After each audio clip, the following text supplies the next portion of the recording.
So, before we start with this program, I would like you to invite on stage someone who hold this organization together. In spite of the ups and downs, in spite of the twists and turns, she is the binding force that glues all of us and makes us stay in this room. She is a leader in the true sense of the word, a person who leads by example.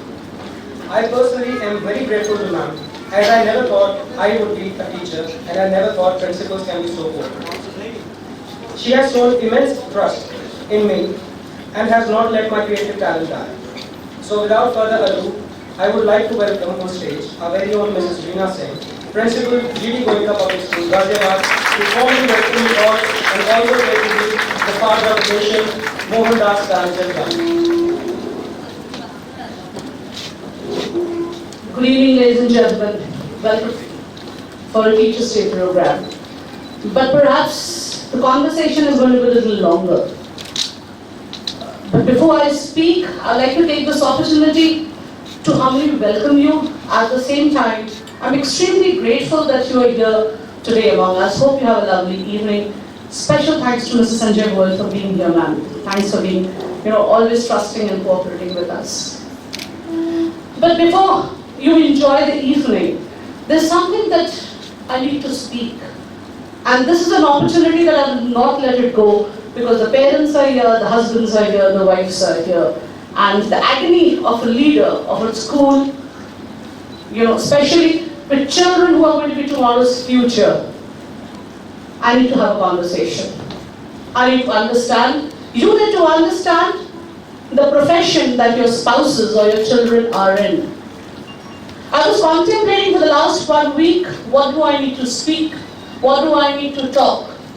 Suddenly I remembered my favorite poem from grade 7, and that was my favorite poem when I was in grade 7, Ulysses by Alfred Lord Tennyson. And that's what I'm going to read. And I'm going to tell you why I am reading this poem tonight.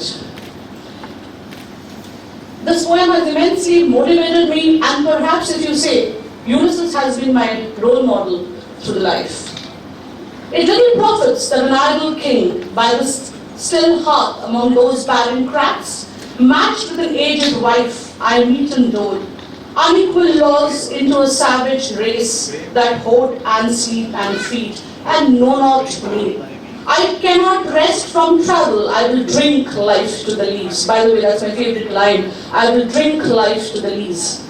All the times I have enjoyed, greatly have suffered, greatly bored with those that loved me. I'm alone on shore, and when, through scudding drifts, the rainy hides, vexed the dying sea, I am become a name. For always roaming with a hungry heart, much have I seen and known cities of men and manners, climates, councils, governments, myself not least, but honored of them all. And drunk delight of battle with my peers, far on the ringing plains of windy Troy, I am part of all that I have met. Yet all experience is an arch retro, glimpse that untraveled world, whose margin fades forever and forever when I move. How dull it is to pause, to make an end, to rust unburnished, not to shine in use. As thou to breathe were life, life piled on life, where all too little and of one to me, little remains, but every hour is saved.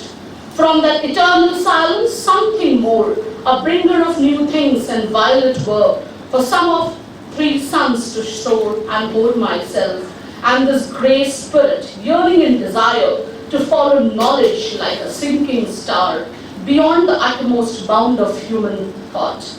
This is my son, my own Telemachus, to whom I leave the scepter and the isles, well loved of me, discerning to fulfill this labor by slow prudence to make mild. A rugged people and thought soft degrees, subdue them to the useful and the good.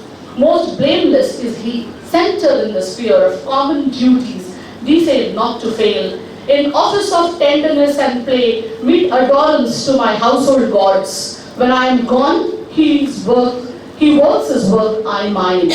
There lies the port, the vessel puffs her sail, there gloom the dark, broad seas, my mariners. Some souls have toiled and rocked and thought with me, that ever with a frolic welcome took the thunder and the sunshine and the opposed. Free hearts, free foreheads, you and I are old. Old age yet this honor and this toil. Death closes all, but something are the end.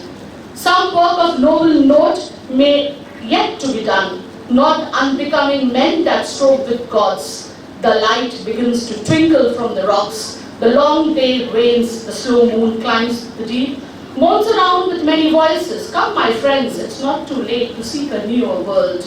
Push off and sitting well in order smite the sounding furrows, for my purpose holds to sail beyond the sunset and the baths of all the western stars until I die. It may be that the gulfs all will wash us down. It may be we shall touch the happy isles and see the great Athenians whom we knew.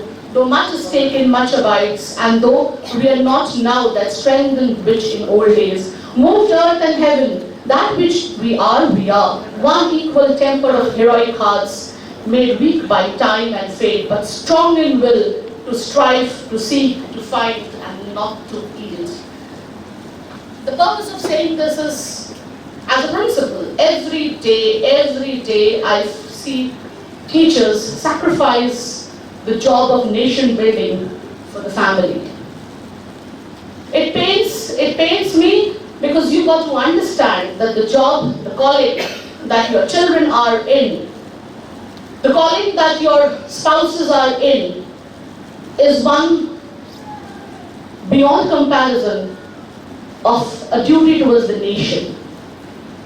The way your family, your members of family, your daughter or your son or your husband or your wife is going to contribute into the classrooms of today will decide the country that we will have in the future. But unfortunately, very few, I see every time they sacrifice the interest of the nation to the household calling. Dear teachers, it's an appeal to you today. Decide your calling. Is it the family? Is it the ordinary? Or it's the journey towards excellence? Teaching is not an easy job. I often know that men prefer their women to be teachers. That's the calling. I believe you are in the wrong job. I believe you need to really rethink, and I request the husbands to rethink before sending their wives to be teachers.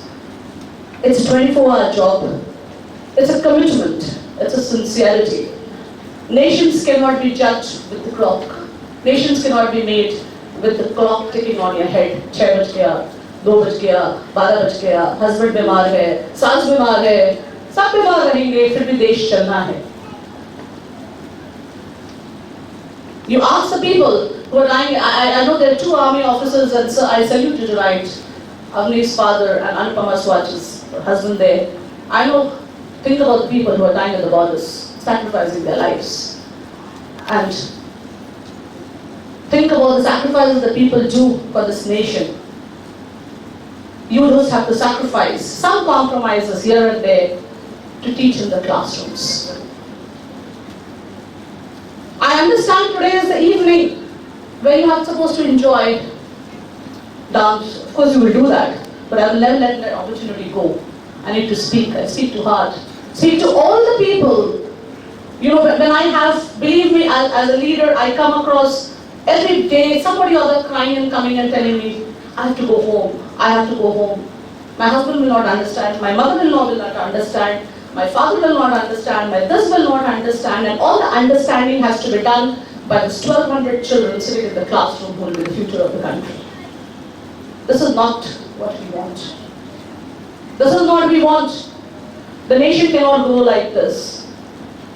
Dear family members,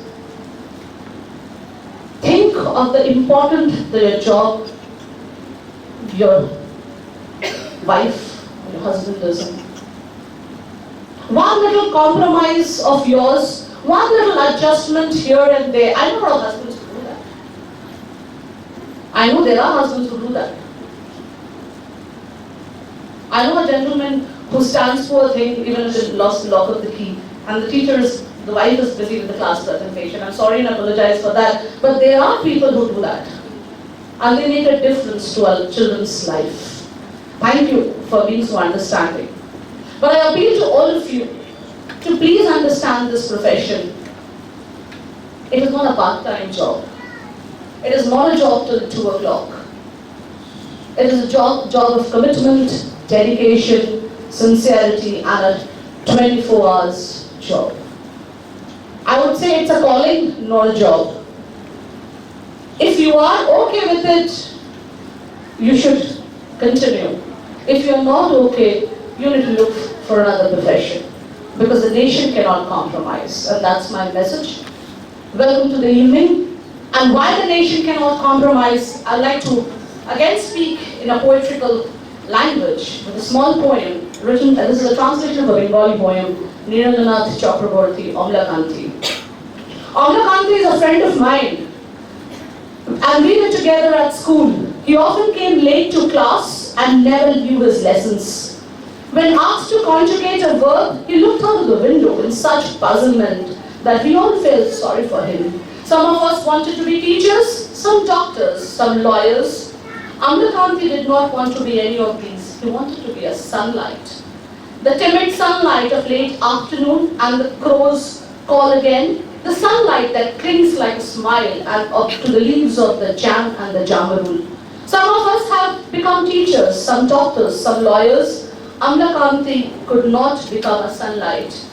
He works in a poorly lit room for a printer. He drops in now and then to see me, chats about this and that over a cup of tea, and then gets up to go. I see him off at the door. The one among us who is a teacher could easily have become a doctor. If one who wanted to be a doctor had become a lawyer, it would not have made much difference to him. All of us got more or less what we all wanted, all except Amla Kanti, who used to think so much about sunlight that he wanted to become a sunlight. Unfortunately, the teacher in the classroom could not make him that. Dreams of every child is your responsibility. It is your aspiration. In the last couple of months, 1 month is a little joke that wherever the principal goes, the mosquito coil goes with it. And that you're going to see it tonight in the play. Friends, with a husband who's in the US and a child who's 3 years old, and with the leader of the organization who has to lead 1500, I cannot afford to be sick. I cannot afford to fall sick, so if the mosquito coil saves me, I might as well have that. That's all right. Because I have your responsibilities to bear with it. And it's awareness. When you know the season is bad, why not protect yourself? So whatever jokes can happen here, the principal, that's okay, I'm absolutely cool. But you need to understand the importance of why the coil is there, or why. By the way, I have a mosquito patch also. What if you don't know about this yellow patch? This is a mosquito patch, which my son puts throughout 12 months because we live in a tropical country. And what is a tropical country? He's going to find out the biology teacher or a chemistry teacher will tell you. I don't know about the chemistry, but biology will certainly tell you that. It's better to be aware, it's better to protect. Because it's your sense of responsibility that makes you do it. Everybody wants to look sexy with a mini skirt, but not on a dengue and a chikungunya season. If you do that, you're foolish. As simple as that. You're extremely foolish. And the teachers, we want to understand, aware, because it is not the matter which the Rabindranath Tagore has said. It is not the matter that is important to children pick up. It is the manner of the children, it's the manner of the teacher that a child picks up. So please understand the profession you are in. Understand the sincerity of it. Things will happen, family will go on, marriages will happen, marriages will fall apart, mother-in-laws will be there, father-in-laws will be there, people will go, people will come, the nation will survive. Thank you.